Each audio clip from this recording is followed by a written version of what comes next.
Estos días nos jugamos mucho en Estrasburgo. La política agrícola común, uno de los pilares históricos de la Unión Europea, encara una profunda reforma para el periodo 2028-2034. Bruselas plantea un cambio de modelo. La PAC dejará de tener su propio plan nacional y pasará a integrarse en unos nuevos planes nacionales y regionales que agruparán en un solo marco las ayudas a la agricultura, la cohesión territorial, la pesca o el desarrollo rural.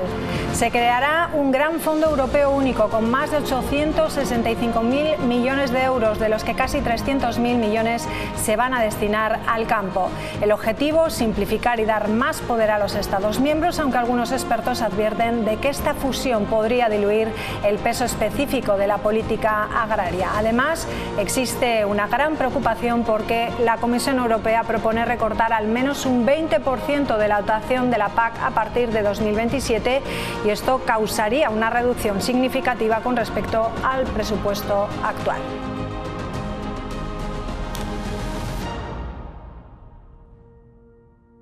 ¿Qué tal? Muy buenas noches. Esto es Punto de Encuentro. Comenzamos.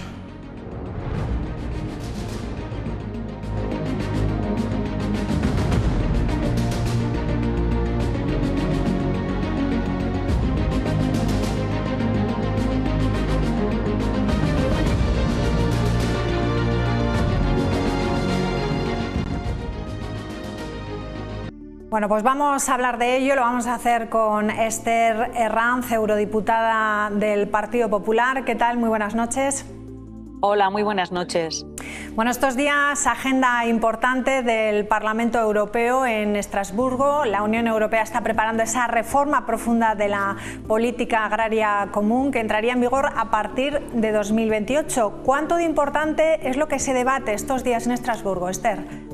Es muy importante, pero no solamente la política agrícola común, sino que se trata del marco financiero plurianual, que no es ni más ni menos que el dinero y las prioridades políticas que van a ejecutarse desde el 2028 hasta el 2032. La verdad es que ha sido bastante preocupante y decepcionante la propuesta que hemos recibido por parte de la Comisión Europea. ¿Por qué? Pues porque teníamos una serie de prioridades como Partido Popular Europeo. Una de nuestras grandes prioridades es que se mantenga el dinero de la política agrícola común al margen de que luego pueda haber medidas técnicas que son las que se trabajan en lo que es el paquete fundamentalmente de la política agrícola común. Y lo que hemos recibido de la Comisión Europea pues ha sido una faena de aliño, ya que los Estados miembros han decidido continuar con el mantenimiento de la aportación de los Estados miembros al presupuesto, es el 0,9% del PIB.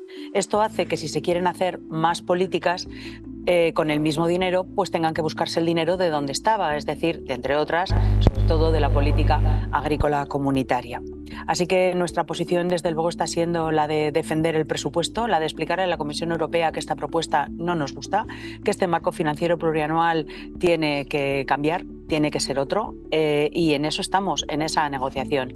Esta tarde el debate que se mantiene es precisamente el de explicarle a la Comisión Europea que con menos dinero no se puede hacer más política europea, porque hay que hacer inversiones, hay que hacer innovación en el campo europeo, y eso afecta a todos los Estados miembros, a todas las regiones de la Unión Europea. La Rioja no es una excepción.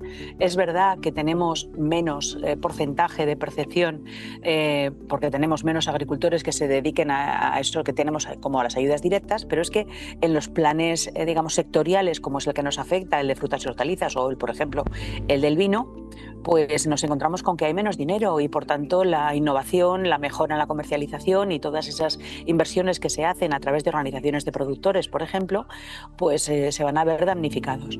Así que estamos expresando nuestra disconformidad y nuestro rechazo a esta propuesta que hemos conocido.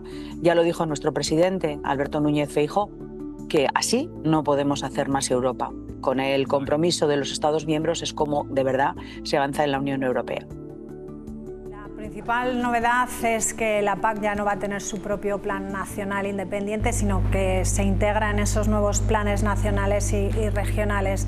¿Cree que esta integración, por lo tanto, por lo que está hablando dentro de la PAC, dentro de un mundo más amplio, puede hacer entonces que pierda protagonismo o recursos propios?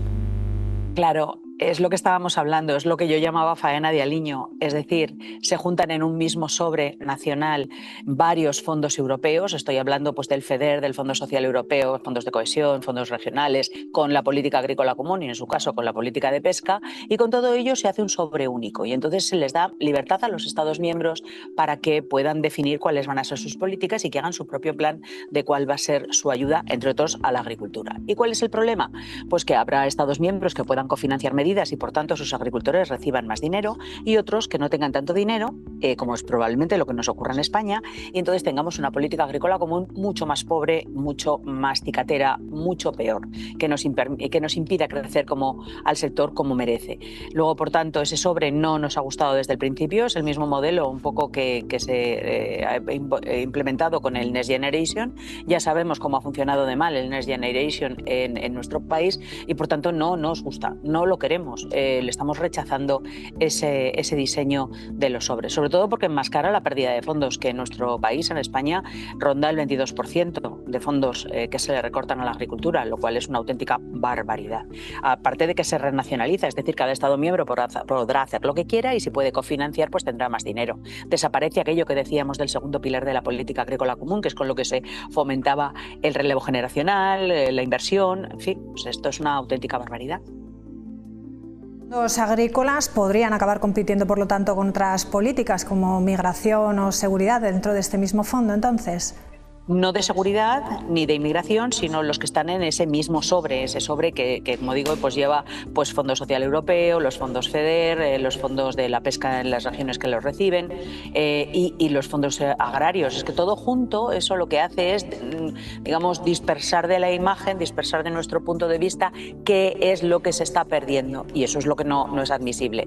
Podríamos entender que nos digan se va a recortar la política agrícola común un 5% o el Fondo Social Europeo un tantos por ciento, lo que fuera. Eso se puede entender, pero que lo metan todo en el mismo sobre es casi un intento de engaño y eso es lo que no nos parece correcto desde el principio. Y luego, cuando entramos en las cifras, tampoco aceptamos ese recorte, porque si precisamente estamos hablando de defensa y de que estamos en una legislatura de la defensa, una de las políticas más importantes para la defensa es la autonomía alimentaria y eso viene de la mano de la política agrícola común y de la política pesquera común. Luego, por tanto, hay que entender la agricultura y la pesca, las tenemos que entender como parte de la defensa. No se trata solo de armamento, no se trata solo de comunicaciones, se trata también de esta autonomía alimentaria, de esta seguridad alimentaria que tenemos que tener en una situación geopolítica como la que vive el mundo en estos días, lamentablemente. En el Pleno se va a hablar también mucho de simplificación. ¿En qué se va a notar realmente esa simplificación para el agricultor que tiene que hacer sus declaraciones o solicitudes de ayuda cada año? Pues es lo que intentamos siempre, simplificar un poco la gran burocracia que tiene el papeleo comunitario para recibir las ayudas. Y ahí lo que se está buscando precisamente pues eso, la no duplicidad de documentación que ahora se da, buscar la forma más sencilla de que el agricultor y el ganadero puedan acceder a las ayudas sin necesidad de volverse locos por no entender la nomenclatura comunitaria. Se trata de una serie de medidas que son las que ha pedido el propio sector y estamos intentando recogerlas en esa propuesta. Es verdad que el comisario Hansen ya ha mandado una propuesta de simplificación, es verdad que ha hecho un buen intento, pero no es suficiente. Los agricultores y ganaderos, a través de las asociaciones profesionales, de las asociaciones de cooperativas, de los sindicatos, en fin, nos están diciendo que hay todavía algunas medidas que se tienen que implementar y desde el Parlamento llevamos esa voz delante de la Comisión para que lo recoja. Luego, claro, tenemos que llegar a un acuerdo con el Consejo dentro de unos cuantos meses, pero claro, primero tenemos que saber tenemos que presentar estas medidas, decírselas a la Comisión, que las escuche el Consejo y luego llegar a un acuerdo. Probablemente el Consejo ponga pegas. ¿Por qué? Porque son al final los que administran el dinero. Es la Administración Pública Española, a través del Gobierno y de las comunidades autónomas, la que luego tiene que justificar esas ayudas ante Europa. Entonces ellos siempre procuran curarse en salud y tener la documentación suficiente para no tener que ser acusados de haber hecho un gasto indebido. Entonces hay que llegar a un acuerdo entre todos. Pero sí que es verdad que hay un intento serio y es de verdad que hay una preocupación de verdad y un sentido, o sea, se han dado cuenta en la Comisión Europea de que hay que simplificar las cosas para el productor, para el agricultor y el ganadero, porque hasta ahora lo que se está produciendo, digamos, es un desmadre en la burocracia que es inadmisible en el mundo en el que vivimos en el siglo XXI. ¿Y esa simplificación podría afectar también a los controles medioambientales o de sostenibilidad, o eso seguirían igual de exigentes? No, también se ha recortado un poco ese, primero, no, digamos, no tanto las exigencias, que también un poco, sino lo que se busca es que con los mínimos requisitos posibles dar cumplimiento a la legislación vigente y no excederse en el control que puede llevarnos precisamente a esa complicación burocrática de la que tanto hablan agricultores y ganaderos. No tenemos que sospechar de que el sector agrícola o ganadero no esté del lado del medio ambiente, todo lo contrario, ellos son los primeros que quieren mejorar las condiciones de sus cultivos, mejorar las condiciones del suelo, mejorar las condiciones del agua o del aire, pero se trata de no asfixiarles con un montón de controles que a lo mejor no son tan necesarios y que solamente les llevan a complicar su actividad. Usted ha trabajado especialmente en el sector del vino, es copresidente del Intergrupo del Vino del Parlamento Europeo. Con esta reforma desaparecen algunas normas específicas para cada producto y se unifican bajo un sistema común. ¿Es una buena noticia para el vino español o teme que se pierda protección y especificidad? No vamos a perder nada de protección. Como ponente del paquete vino, que soy la responsable en este Parlamento de llevarlo adelante y las negociaciones que estamos llevando a cabo con los grupos políticos, puedo decir que no se va a perder ningún tipo de control y que el consumidor puede estar absolutamente seguro de que lo que va a recibir son unos productos de calidad, como siempre han sido, y además reconocidos, y los que están amparados por denominaciones de origen e indicaciones geográficas todavía mucho más, si fuera posible, ¿no? Lo que buscamos es darle al sector herramientas para luchar contra esta crisis, herramientas que ellos mismos han pedido, como por ejemplo pues pueden ser en el etiquetado o como por ejemplo puede ser la comercialización, la promoción. Lo que también buscamos es que haya muchas más posibilidades de mercado. Por ejemplo, nos han pedido el tema de los vinos desalcoholizados o de los vinos bajos en alcohol, que es un nicho de mercado que está ahí, que es emergente y que el propio sector reconoce que puede ser una posibilidad del futuro. Hay que pensar, por ejemplo, que en nuestro país la ley del vino impide que a nuestros jóvenes les induzcamos, les enseñemos, les introduzcamos en el camino del mundo del vino, porque precisamente es un producto que contiene alcohol, pero con estos nuevos productos sí que podríamos iniciarles en ese camino y a partir de los 18 años serían libres de tomar los vinos que les parecieran más convenientes u oportunos. Pero claro, si no se acercan al vino de jóvenes es muy difícil que de repente a los 18 o 19 años o 20 les entren ganas de consumir un producto que desconocen y que solamente han visto en las lineales de los supermercados o en las vinotecas o en las tiendas en general. Entonces, lo que queremos es precisamente pues, darles todas las posibilidades al sector para que el consumo vuelva a recuperarse, porque eso es una realidad, y es que el consumo de vino está bajando drásticamente en Europa y nuestro principal mercado sigue siendo el mercado de la Unión Europea, aunque luego tengamos países en los que exportamos mucho vino. La verdad es que como riojanos nosotros vivimos la cultura del vino, de la viticultura, de las bodegas, de una forma muy cercana, pero esto no es lo que se produce en otras zonas de Europa, por ejemplo en las grandes ciudades como Madrid, Barcelona, Valencia o Sevilla, ni tampoco lo que se produce en otros territorios de la Unión Europea que no producen vino, pues como por ejemplo estoy pensando pues, en la República Checa o en la República Eslovaquia o en Suecia o Finlandia. Entonces lo que tenemos es que darles esas herramientas para que pueda llegar a ellos también. Se habla en ese paquete de que habría más fondos para medidas de crisis como la cosecha en verde, la destilación o el arranque de viñedo, y también hablaríamos de ayudas a la promoción a través de consejos reguladores y asociaciones. ¿Qué margen de acuerdo hay en estos puntos? Pues bastante. Una de las grandes medidas es precisamente meter estas tres medidas de gestión de crisis que puedan recibir fondos de la Unión Europea y también recuperar los fondos no utilizados en otras partidas. Y por otra parte también, esto que ha dicho, la verdad es que lo que buscamos es darles al sector.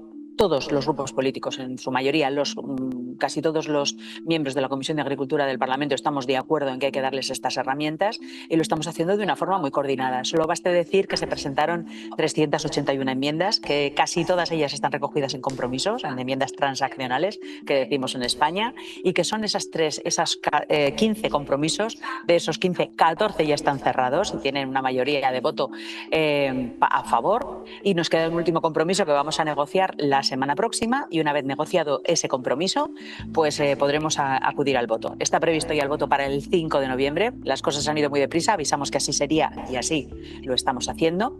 Y una vez que ya se vote en comisión, pues queremos que nos den mandato para negociación con Consejo y Parlamento, Consejo, Comisión y Parlamento en trílogos, y que se haga lo antes posible, porque queremos llegar a final de año con esto aprobado.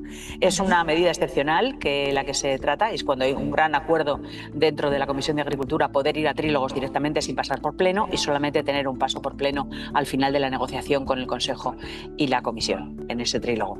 Así que todo son buenas noticias. Está todo el mundo bastante de acuerdo. Está la mayor parte de la Comisión de Agricultura, la grandísima parte de la Comisión de Agricultura está de acuerdo. Estamos hablando de más de un 90% de consenso y, por tanto, pues tenemos que decir, hombre, tampoco es de excepción, porque realmente son medidas técnicas, casi todo, poca política. Alguna medida política sí que hay, pero bueno, casi todo son medidas técnicas y se ha llegado a un gran acuerdo. Bueno, pues parece que son buenas noticias y que se pueden cumplir esos plazos. También había algunos detalles delicados, como evitar que un viticultor, por ejemplo, reciba fondos para el arranque, que pueda pedir después ayudas para plantar de nuevo al año siguiente. Los plazos, como decimos, se están cumpliendo. ¿Cuáles serían, aunque dice que está casi al 90% ya el acuerdo, cuáles serían los desacuerdos en estos momentos en la Comisión? Y ya con esto terminamos esta parte. Pues algunas cosas que piden algunos Estados miembros, los agricultores, los viticultores de algunos Estados miembros piden pues cosas que nosotros no aceptamos, como por ejemplo pues que en las denominaciones de origen se pueda meter mosto o uvas de otras denominaciones de origen sin límite, por ejemplo. O algunos que nos piden que no quieren que se utilice el dinero del año anterior para el sector que no se haya gastado en esas medidas de gestión de crisis. Bueno, ahí tenemos, porque es verdad que hay que reformar unas cosas muy importantes y muy gordas, si se me permite, como son, por ejemplo, el marco financiero. Tenemos la disciplina financiera, que es casi intocable. Así que ahí estamos trabajando para conseguir ese acuerdo, para conseguir ese consenso y que sea lo mejor posible para nuestro sector vitivinícola y bodeguero europeo. Pero bueno, en su mayor parte, como digo, hay un gran acuerdo y estamos satisfechos de cómo se están produciendo las negociaciones y de cómo se están produciendo esas reuniones técnicas y de shadows políticos con los diferentes grupos parlamentarios. Hablemos de esos fondos generales que hemos dicho, de esa partida que bajaba un 20% para la nueva PAC, para el nuevo marco. Casi 300.000 millones de euros irían destinados a la agricultura. ¿Qué parte de ese presupuesto podría corresponder a España y en qué debería centrarse, por ejemplo, cada país para aprovecharlo mejor? Es que es una barbaridad. Estamos hablando de un recorte del 22% y entonces realmente va a ser muy difícil llegar a atender todas las necesidades que tiene el sector. También tiene que hacer el Estado miembro, cada país tiene que hacer su plan agrario. ¿Y cómo va a hacer España un plan agrario en el que le quite a unas regiones o a unos sectores productivos frente a otros? Es que realmente es una auténtica locura, es un oxímoron, porque no puede ser. O sea, no se puede hacer la misma política agrícola común sin disponer de los fondos necesarios. No soy yo quien le tenga que decir a nadie qué parte de la agricultura tiene que recortar o qué parte no tiene que recortar. Es que no al lugar. La verdad es que lo que tienen que hacer en este momento los Estados miembros es repensarse de verdad cuáles son las políticas más urgentes que se tienen y luego, por otra parte, también pensar que lo que tenemos que buscar es la competitividad. Tenemos que ser competitivos y sobre todo tenemos que seguir intentando por todos los medios que el relevo generacional se dé lugar, porque si no hay lugar al relevo generacional nos vamos a quedar sin producción agrícola y ganadera en poco tiempo. Hay algunos sectores que van bien, pero pensemos, por ejemplo, en la ganadería extensiva, que es tan importante en la lucha contra los incendios y que en este momento está luchando contra el lobo y con otros grandes depredadores, está luchando contra el abandono por parte de los productores. ¿Por qué? Pues porque los ganaderos no tienen ningún aliciente y encima no pueden vender su producto a un precio justo. En fin, no sé, es muy complicado. La verdad es que aquí lo más importante es conseguir que esta propuesta cambie, que cambie lo antes posible, que se reconozca por parte de la Comisión Europea que las cosas no se han hecho como tocaba, correctamente, y en eso estamos. Hablaba usted del lobo, inevitablemente tenemos que hablar de él. Aquí en La Rioja parece que la polémica nuevamente está sobre la mesa. Denuncian que el lobo se va acercando también a pueblos como Enciso. ¿Debe Europa implicarse más en este tipo de decisiones? Me refiero, por ejemplo, a autorizar nuevamente la caza del lobo o dejar que sean los propios gobiernos autonómicos quienes marquen la política de la fauna salvaje. Esto es muy fácil. Esto es un asunto en el que la Comisión Europea, el Parlamento Europeo y el Consejo han hecho los deberes, y el convenio de Berna ya está votado y está aprobado y ya está. Ha llegado al Estado miembro y en el Estado miembro ha costado más que se llegue a hacer las cosas, pues precisamente por la tendencia ideológica del Gobierno de España, que es bastante más contrario a los intereses de la ganadería y sobre todo no reconoce las cifras. Y es que la historia del lobo ha sido una historia de éxito en la protección al lobo, pero que ahora llega un momento en el que ya está sobreprotegido. Ahora, cuando ha llegado a las comunidades autónomas, como es el caso de la nuestra, se ha intentado poner de una forma legal, adaptar la legalidad a esta nueva realidad, y resulta que nos hemos encontrado con que las asociaciones ecologistas han presentado recursos ante los tribunales. Entonces esto, la verdad es que limita muchísimo las capacidades de aplicar los cambios hechos desde la Unión Europea, que ya hace un año que los hemos hecho, pero claro, pues hay que atender también y dar seguridad jurídica a todas las partes, y si la parte ecologista presenta esos recursos, pues estamos en manos de que la justicia, en este caso el Tribunal Superior de Justicia de La Rioja, se pronuncie cuanto antes y de una solución a este conflicto que se ha planteado entre las partes. Por una parte, la legalidad de la comunidad autónoma, que ha hecho la modificación legal que correspondía, escuchando también las reivindicaciones, por supuesto, del sector ganadero, que era el más afectado por esta situación, y por otra parte, pues cabe también llamar a la sensatez y a la cordura a los grupos ecologistas para que no sigan dinamitando una serie de medidas que parece que son lo más lógico, lo más razonable. Pero ante todo eso, lo que hay que hacer es esperar a la legalidad vigente, que es que hable la justicia, que hable el Tribunal Superior de Justicia de La Rioja y que diga en qué sentido se tiene que actuar, porque ellos tienen ahora la patata en su tejado y son los que tienen que resolver y dirimir las diferencias entre las dos partes. Pues Esther Herranz, estaremos pendientes por lo tanto de esas decisiones y por supuesto muy pendientes de ese pleno de estos días que se celebra en Estrasburgo. Un placer, como siempre, tenerla aquí en Punto de Encuentro. Gracias, buenas noches. Muchísimas gracias, buenas noches y un saludo a todos los televidentes. Adiós. Bueno, pues hacemos una pequeña pausa y enseguida regresamos con la tertulia. No se vayan, hasta ahora.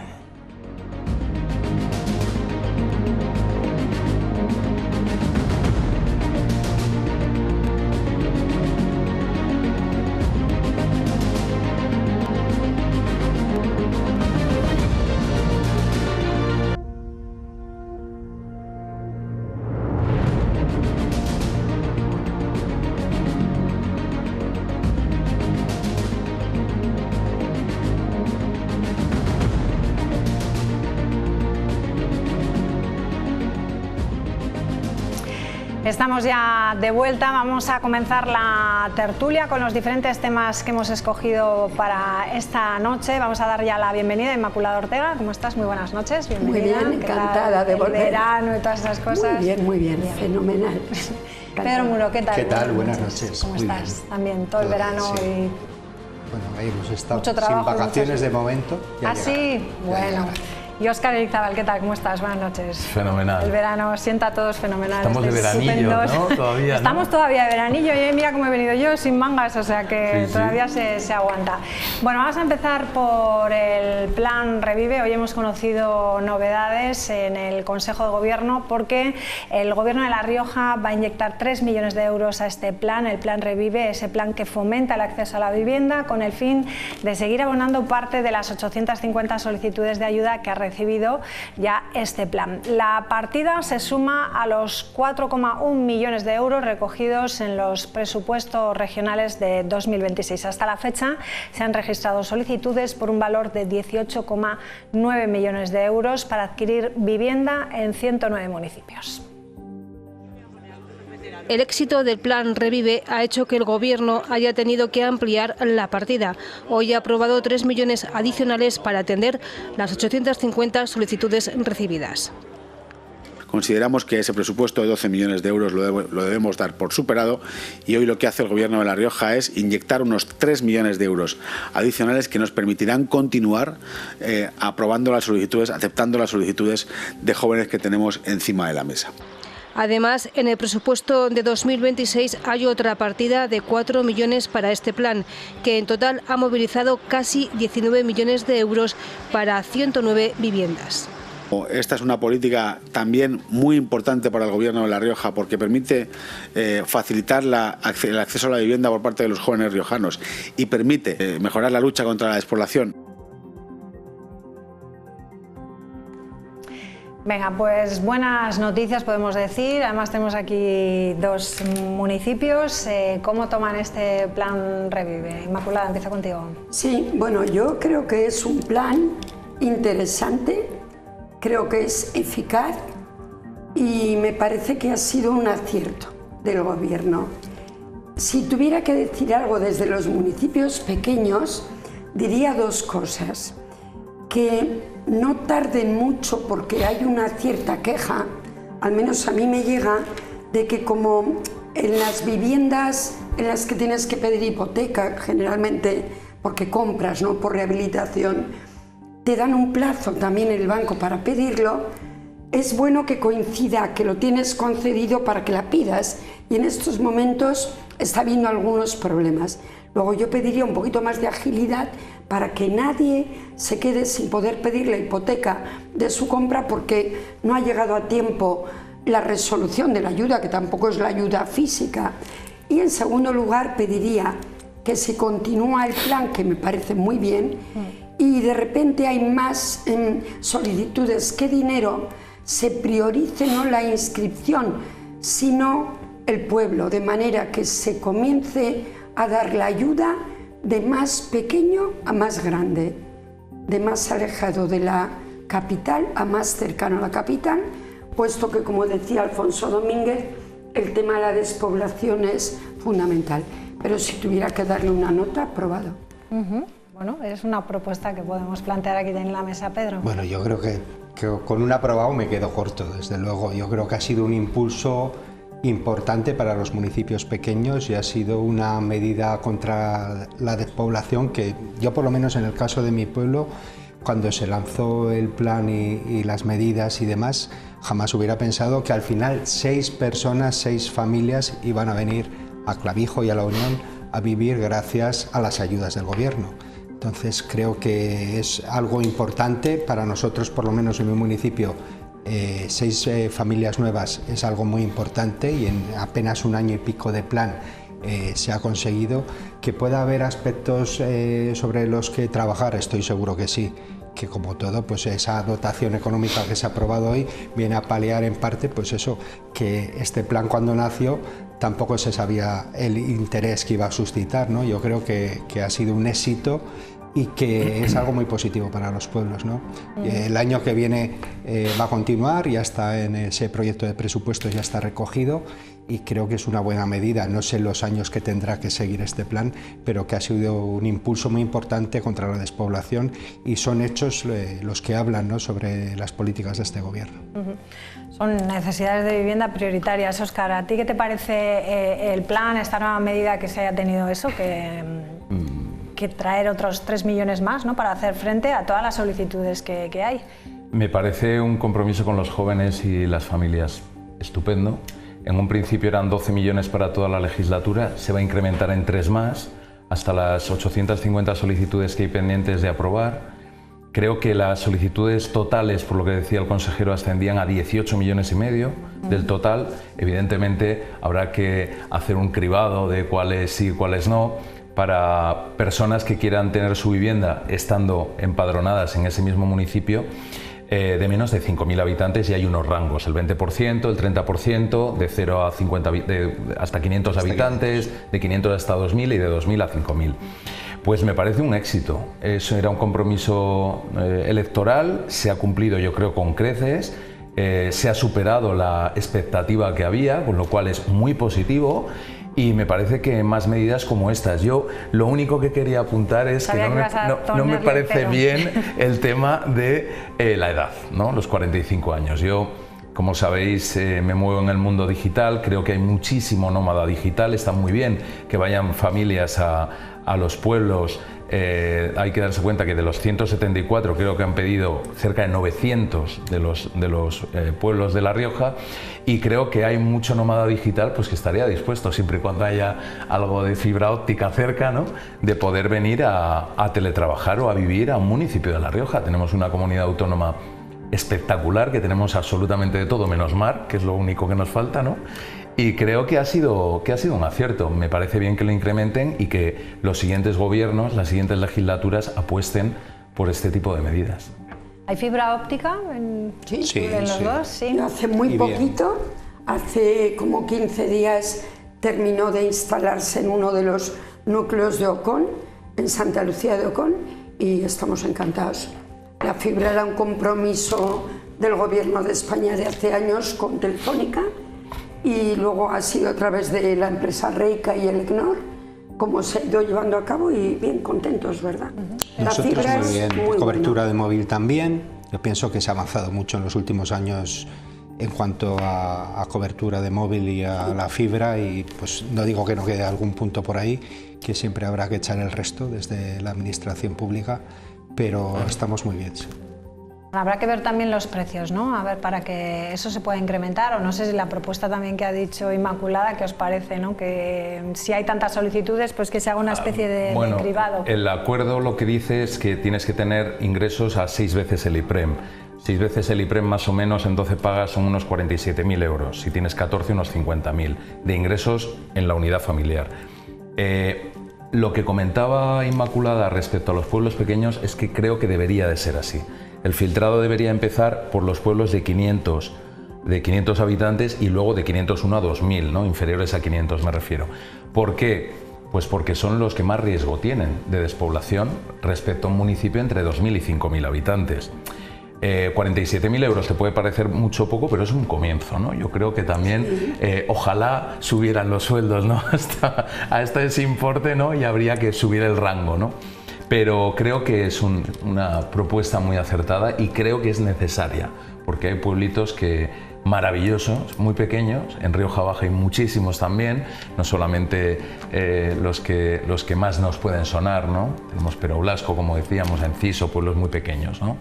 Que también yo creo que se pueden beneficiar de esta medida. Para mí las dos cuestiones que he planteado son menores, evidentemente. Es decir, el plan en su conjunto es muy interesante y de hecho así lo valoramos todos.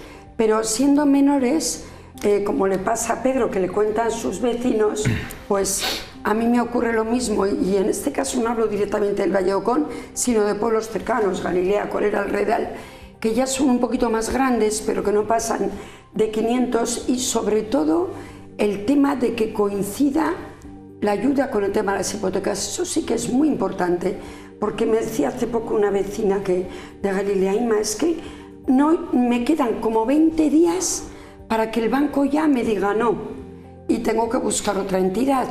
Y entonces esas cositas menores que igual luego requieren tener que contratar a alguien más, puede ser, porque de repente pones en marcha un programa, tienes el mismo número de empleados públicos que el día cero cuando empezó, y hay que tramitar mucho. Pero bueno, sobre esta cantidad de millones tan importante, quizás el reforzar el personal en comunidad autónoma para que pueda coincidir con un objetivo, que no se pierda ni una ayuda.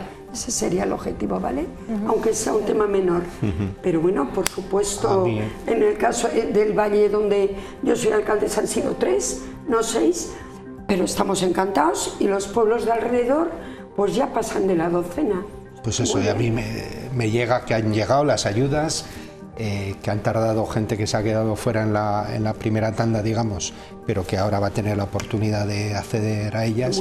Y para mí me parece un sueño. No sé, en tu caso 3, en el mío 6, si nos lo cuentan hace un año, yo por lo menos no me lo hubiera creído. O sea, el decir que viene gente a vivir a los pueblos, ¿qué va a suponer para el pueblo? También gente del pueblo, porque yo tengo el caso de gente del pueblo que dice, oye, pues que me voy a comprar casa aquí y que me quedo aquí. Gente joven que sus expectativas no era quedarse en Clavijo, que o podrían haber ido a Alberite o Lardero o directamente Logroño, ¿no? Por cercanía, y que han apostado gracias a estas ayudas y a este plan Revive por quedarse en el pueblo y empadronarse y seguir haciendo su actividad en el pueblo. Pedro, y es que tiene la compra pero también la rehabilitación. Sí, entonces, porque el parque de viviendas en los pueblos es el que es. Tenemos una masa mayor de vivienda de segunda mano con necesidad de rehabilitación y que a la gente le da mucho miedo meterse en casas viejas y tal.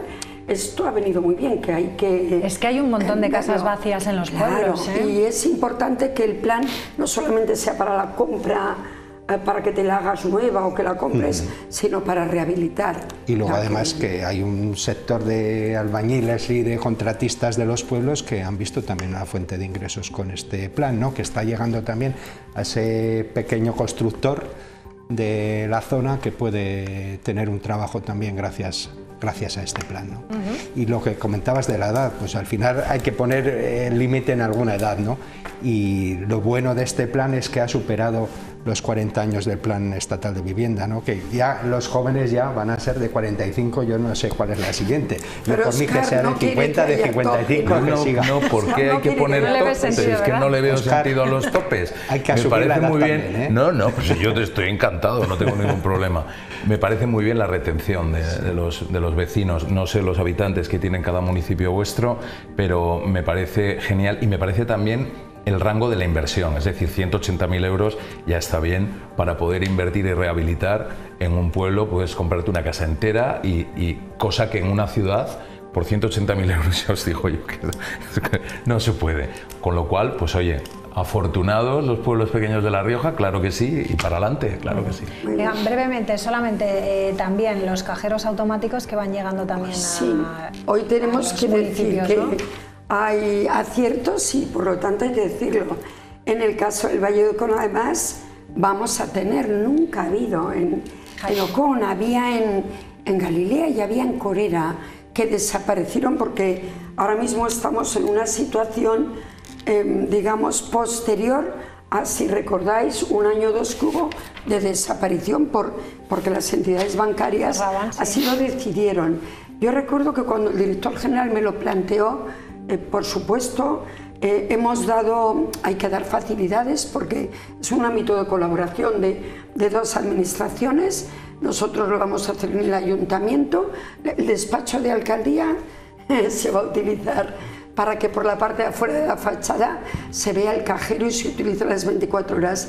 Yo sí que pregunté y creo que se puede señalar como interesante si esto iba a hacer desaparecer una cosa que le llamamos los camiones, así coloquialmente, que es que van de una entidad bancaria un día a la semana, al menos en nuestra zona, puede que en la de Pedro también, de manera itinerante. Y me dijeron que no, que dónde están, porque eso ya es un tema de la entidad bancaria, que en este caso es la Caixa, con sus clientes. Pero cuando he leído ayer el periódico y he visto la televisión, me he dado cuenta que también el gobierno, además de los cajeros fijos, va a arbitrar ese otro sistema, porque claro, una entidad bancaria puede querer llegar a un número determinado de pueblos porque tiene más clientes, pero no tiene una obligación pública. Es decir, que también en este caso entiendo que es un acierto, porque por un lado están los que vamos a tener la suerte de tenerlo 24 horas, pero luego va a haber, creo que son 100 pueblos o 101, donde va a llegar un servicio itinerante. Yo os puedo decir que los que lo tenemos de la Caixa, no sé si puedo decir nombres, igual yo creo que no tengo ni cuenta, pero quiero decir que lo hacen muy bien, lo facilitan mucho, y os puedo decir que hay gente que viene a pasar el verano que en vez de bajar a Logroño a hacer una gestión, espera que el jueves vaya el autobús de la entidad bancaria para hacerlo, o sea que es que además funciona. Pues oye, me alegro de... Yo en mi caso no me pilla, no, buen verano. No va a ser en mi pueblo, va a ser en el suyo, pero bueno, el compromiso ese de que haya un cajero a 15 minutos de cualquier localidad, pues está ahí, y creo que con estos 11 municipios que se han elegido, pues se cumple, ¿no? En este caso va a ser en Ocón, y seguro que se benefician también los pueblos de alrededor, y el tener a 15 minutos un cajero pues puede parecer una tontería, pero para esos municipios y los de alrededor es algo importante, ¿no? Claro, nosotros lo vemos de forma Y luego habitual. Ese cajero móvil que comentabas pues también va más allá de la entidad. Normalmente ha habido dos, ¿no? La antigua Caja Riojana de la Caixa e Ibercaja tenían ese cajero móvil después del cierre de esas oficinas que tenían locales en los distintos pueblos de La Rioja por la implantación que tenían. Pedro hacía todo tipo de gestiones. Pero ahora mismo ese cajero móvil que tú veas, seas de la entidad que seas, y si tienes negociado, como tenemos muchos, ¿no?, el tema de las comisiones, que en esa red de cajeros no te cobran, pues seas de la entidad que seas, vas a poder sacar. Se nos va el tiempo.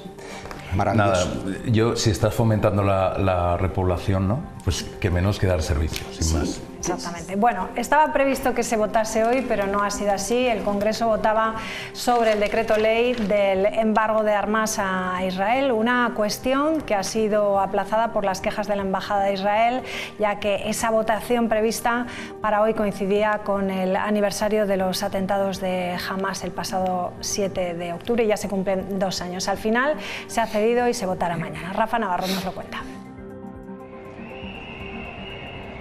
Sí, María, iba a votarse hoy aquí en el Congreso ese decreto ley de embargo de armas a Israel en el Congreso, pero la votación ha sido aplazada a mañana tras las quejas de la Embajada de Israel por coincidir hoy, 7 de octubre, con el segundo aniversario de los atentados de Hamas sobre Israel. El Gobierno necesitaría al menos la abstención de Podemos para que salga adelante este Real Decreto. Desde la formación morada hablan de un embargo fake y por ello se siguen pensando su voto. Será el ministro de Economía, Carlos Cuerpo, quien defienda desde la tribuna esta iniciativa. Y pendientes también de este pleno que comienza hoy, si sale adelante o no la ley de movilidad sostenible, que supondría la llegada de unos 10.000 millones de euros de fondos europeos. Podemos también puede votar en contra, lo que supondría otra derrota parlamentaria para el Gobierno. Ambas votaciones se llevarán a cabo mañana por la tarde aquí en el Congreso de los Diputados. Estamos hablando con todos y lo verdaderamente importante es poder aprobar este decreto. España ha tenido las relaciones armamentísticas más abundantes de nuestra historia en pleno genocidio. Y el problema es que esto es un embargo fake, es un engaño, es un embargo que para lo único que sirve es para conseguir un titular. ¿Qué os parece esta postura de Podemos? Pues lo de siempre. Soplar y sorber a la vez, ¿no? O sea, estamos apoyando un gobierno y lo criticamos porque esta postura pública nos da votos por un lado, aunque luego pues apoyemos un gobierno que hace lo contrario. Entonces, pues bueno, se tendrán que aclarar, pero desde luego yo creo que ya engañan a pocos. Pues me parece curioso, alguien que ha estado en el gobierno hasta hace apenas 2 años y pico, que han sido socios, que han formado parte de una coalición, ¿no?, que ahora, pues por esos minutos en televisión amenacen, ¿no?, y luego efectivamente coincido. Sí que me resulta peculiar que el gobierno ahora haga esta declaración de embargo y tal, cuando hay contratos en activo como el de las balas, recientemente, que han conseguido derogarlo, entre comillas, con una compensación económica bastante suculenta, porque los pliegos funcionan así, las licitaciones públicas son de suministros durante 5 años, y si tú no estás de acuerdo, o bien de mutuo acuerdo, o bien lo rescindes por parte del propio gobierno, hay que hacer una compensación económica a la empresa que te ha suministrado esas balas, que no estamos hablando del Estado de Israel, estamos hablando de empresas de allí. Me parece curioso, ¿no?, la posición de Podemos en este caso. Seguramente acaben apoyándoles, como hacen siempre elevan la voz, hacen este tipo de sainete y luego, pues bueno, al final acaba saliendo, ¿no? Bueno, yo creo que Podemos tendrá que decidir si es coherente o no.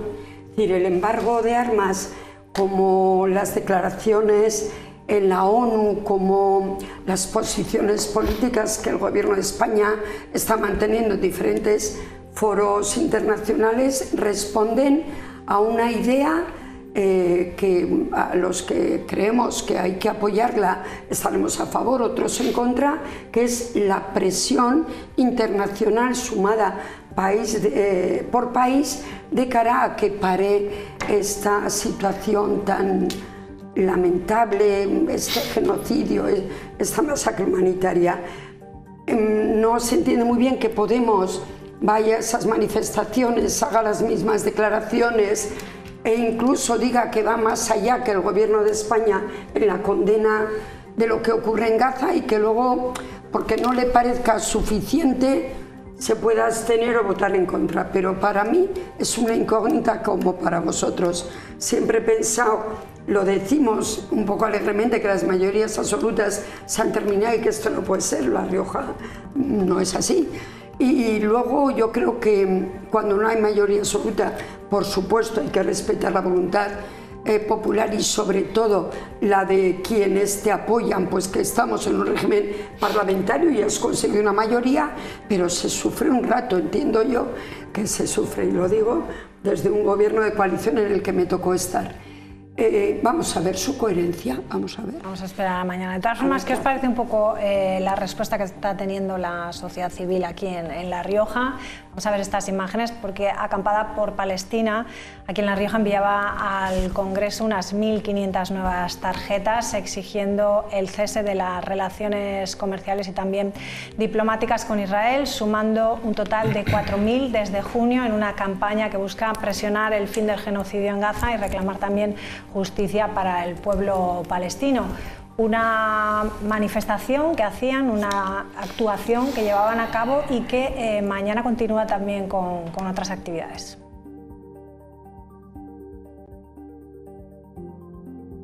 Desde la Acampada por Palestina en La Rioja instamos a todos los políticos y políticas a que estén a la altura de la ciudadanía y, tal y como ésta les exige, con sus continuas movilizaciones, trabajen con ahínco en todos los ámbitos para conseguir el fin del genocidio, del apartheid, de la usurpación de tierras, de la violencia gratuita, de la destrucción, la rendición de cuentas de los genocidas ante tribunales internacionales, la reparación por todo el daño causado al pueblo palestino. En este sentido, decir que también mañana continúan las movilizaciones de otros grupos, como es el de Educación por Palestina, que tendrá mañana a las 7 en la Plaza Palestina Libre del Espolón, tendrá un acto. Y por la mañana en los colegios de La Rioja pues se han unido ya varios que van a hacer también actividades en torno al tema de Palestina. Óscar. Bueno, este tipo de concentraciones a mí me parece bien. Todo el mundo tiene derecho a manifestarse, a decir lo que piensan y lo que opinan. Ya lo que no me parece bien es utilizar determinados genocidios para politizarlos. Es decir, las guerras y los conflictos y los asesinatos y el terrorismo hay que condenarlo, yo creo que todos los que estamos aquí, ¿no? Pero también otro tipo de guerras, no solamente utilizar la cobertura de que la flotilla se ha hecho publicidad, de que no sé qué, para luego ya pues utilizar un poco esa polarización que hay en la política últimamente, ¿no? Hay guerras por todo el mundo, desgraciadamente, ¿eh? Tenemos Ucrania, tenemos Yemen, Sudán, etcétera, que no tienen tanta repercusión como esta, ¿no? Y a mí sí que me gustaría pues un poco también hacer esa reflexión en torno a todos los combates, todos los genocidios, todos los asesinatos, todos los secuestros, todos los terrorismo en general, ¿no? O sea, no solamente, que me parece muy bien, que la gente se manifieste y que haga lo que quiera. Sí, pero es un tema delicado, pero porque sí, posicionarte si te parece bien, mal, no te creas tú. Yo creo, Óscar, que es difícil en este momento. Mira, yo soy una alcaldesa que tengo la gran suerte de poder decir que por unanimidad en nuestro ayuntamiento, que es pequeño, por unanimidad de todos los grupos, incluido el Partido Popular, lo cual agradecí enormemente a las concejalas, que leyéramos y votáramos una declaración en este sentido, declaración que previamente habíamos consensuado para que no haya, claro, ningún elemento que a alguien le pueda chirriar. Pero es que eso que dices, estoy totalmente de acuerdo. Pero por encima de todo está lo que está ocurriendo, es que da igual, es que se ha posicionado el Papa, todo el mundo, y no es una guerra convencional donde dos ejércitos, aunque sea con una disparidad de fuerzas, luchan entre sí, es que hay una población desarmada y destrozada, Y cuando yo recuerdo que ahora, como hace 2 años, vimos lo que pasó en el concierto,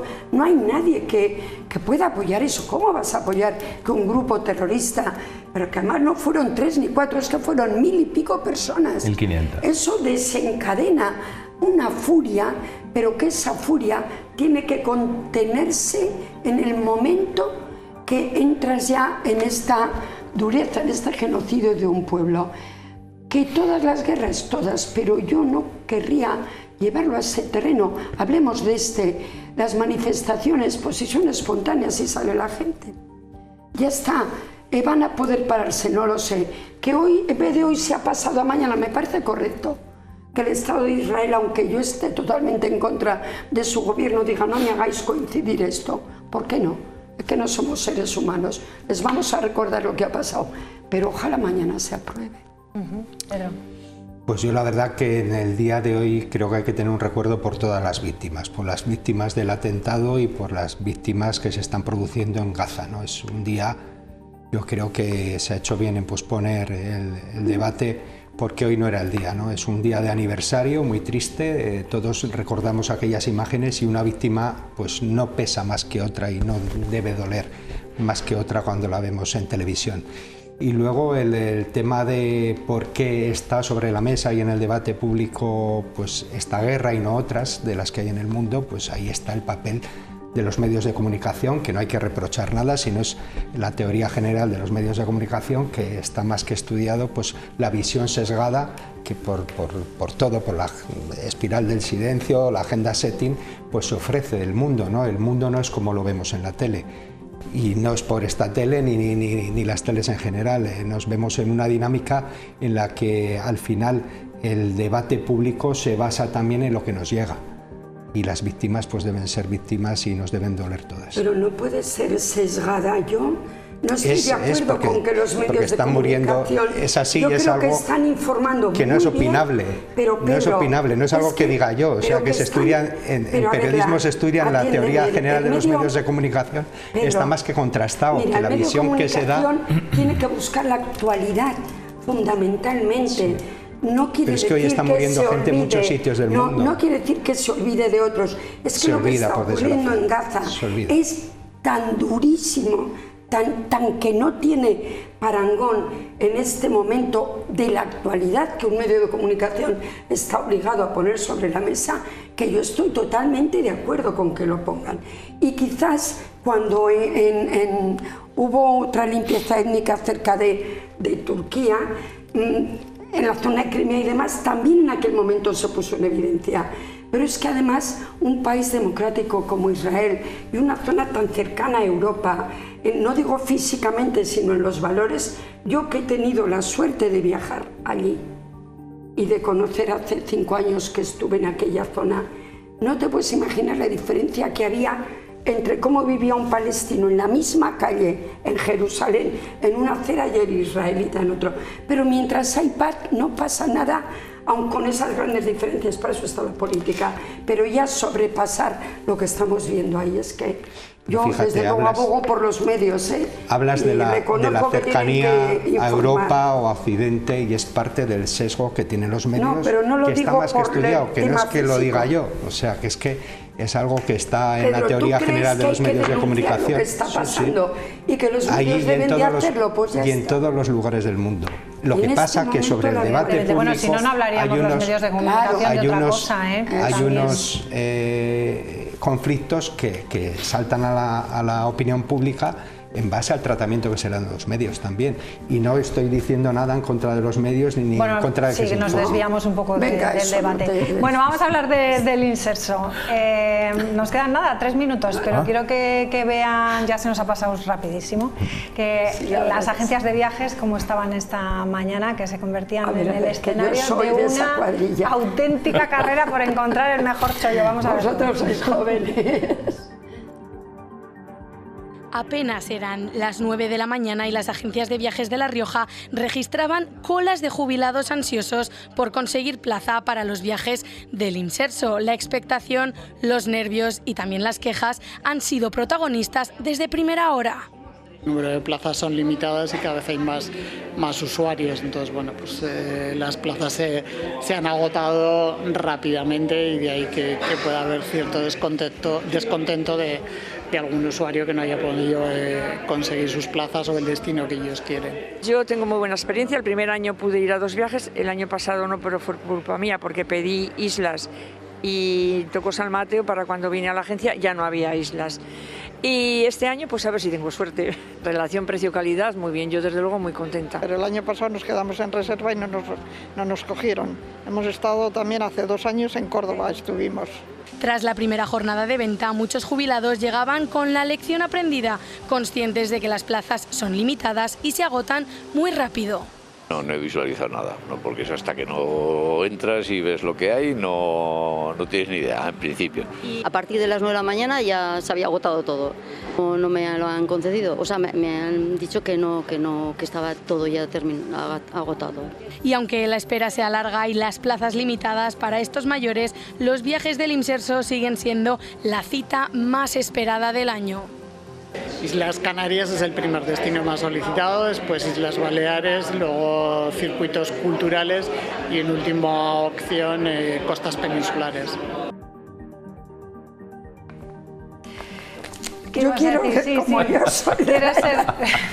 recordar por qué aparecen los viajes del Imserso hace años, porque se intentaba que nuestra hostelería en invierno, en toda la temporada baja, no tuviera enormes pérdidas y pudiera mantener, ¿vale?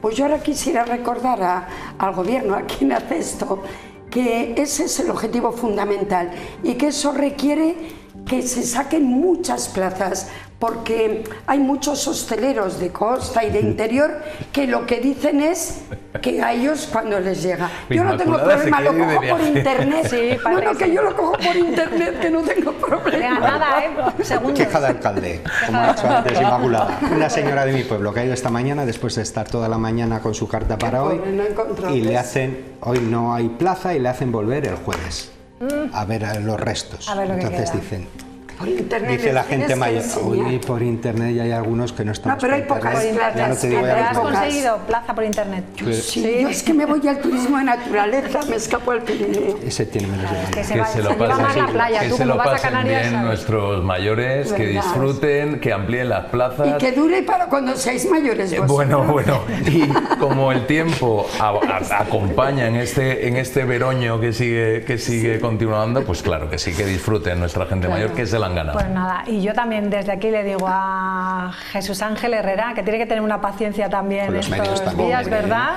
Que le mandamos un abrazo desde aquí. Te digo cómo se atiende a todos. Desde luego. Bueno, pues muchísimas gracias a los tres, como siempre un placer, y a todos ustedes, pues nada, descansen y mañana nos vemos a las 9 de la noche. Adiós.